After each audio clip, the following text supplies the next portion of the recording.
Topping off the news at 4:30, heavy rain. It is moving out for now, but this break will only last for so long. Yeah, Kim Castro tracking the rain and the tropics. Kim, there's a whole lot to get to this afternoon. Oh, there is. We're still looking at abundant tropical moisture, and we've got another wave of heavy rain setting up for tomorrow morning. Now, if you are trying to plan the rest of your afternoon, if you're trying to make it back home from work, I think you're going to have a much easier time. Now, there's still an area that I'm monitoring right now, Oak Ridge North, the Woodlands Tomball. This is near Magnolia. It includes Spring.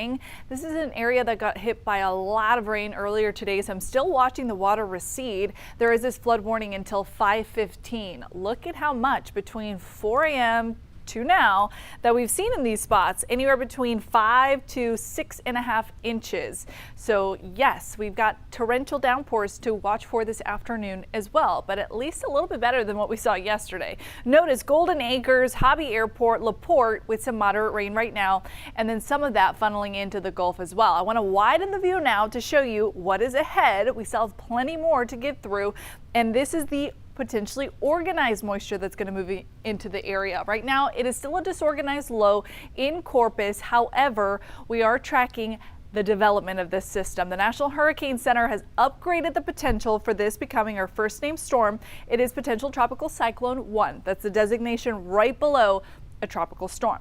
First name on the list is Arthur, by the way. If this does jump up to 40 miles an hour, it's going to get that designation. Regardless, it is going to bring us some impacts to the upper Texas coastline. So throughout the rest of the afternoon, still remaining a disorganized system. By tomorrow, think around lunchtime, that's when the National Hurricane Center is thinking this is going to push up to the criteria, 40 miles an hour, and then continue to push off towards Louisiana pretty fast. So we have one more day under a weather impact alert, one more day to track the threat of our first named storm and to track the threat of some pretty heavy downpours. We're still at risk for street flooding today and tomorrow.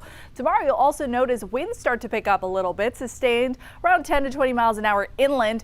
For the coastline, these winds are going to be howling 25 to 40 sustained. A couple gusts could be on the stronger side. And with that force of wind, there comes a threat along the coastline. I'll be back to walk you through this tropical storm watch when I see you back here in a couple of minutes, guys. All right, thank you so much, Kim. As you said, we're keeping a close eye on the coast. We certainly are. Galveston is making plans for heavy rain from the tropical system. Amanda Henderson has more on what the county is expecting. Amanda. Yeah, you know, they're expecting a pretty significant rainfall, up to 7 inches, but that hasn't stopped beachgoers from coming out here and getting some last-minute waves.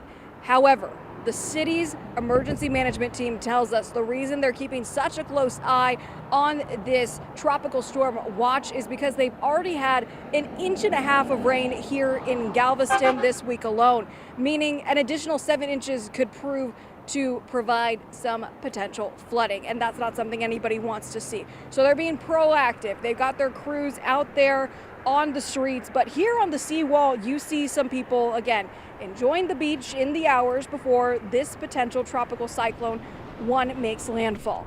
Galveston's emergency management coordinator, Laura Norman, speaking with us earlier about what they're expecting.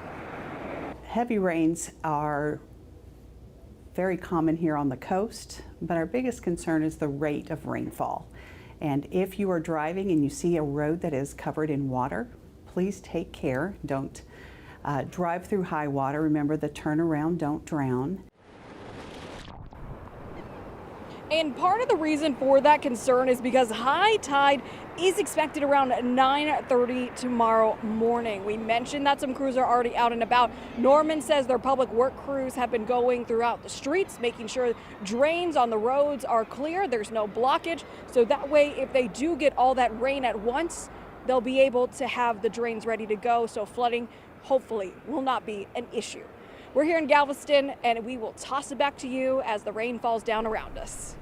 Making all the preps out there. Stay dry, Amanda. Thank you. And south in Fort Bend County, officials say they're closely monitoring river and reservoir levels as we deal with several inches of rain and more on the way. They tell us they're not expecting any major impacts. So overall, we're monitoring conditions closely.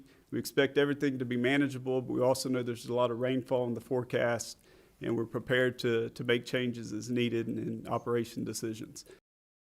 County officials say the Brazos River is expected to crest near 38 feet in Richmond Friday morning. The Barker Reservoir is expected to stay below flood stage. They also say there is some low-lying flooding near the San Bernard River, but major roadways are not being impacted. The KHOU 11 weather team wants you to be safe this storm season. Scan the QR code right there on your screen to download our free hurricane preparedness guide. It has everything from what you need before a storm, how to evacuate, and much more.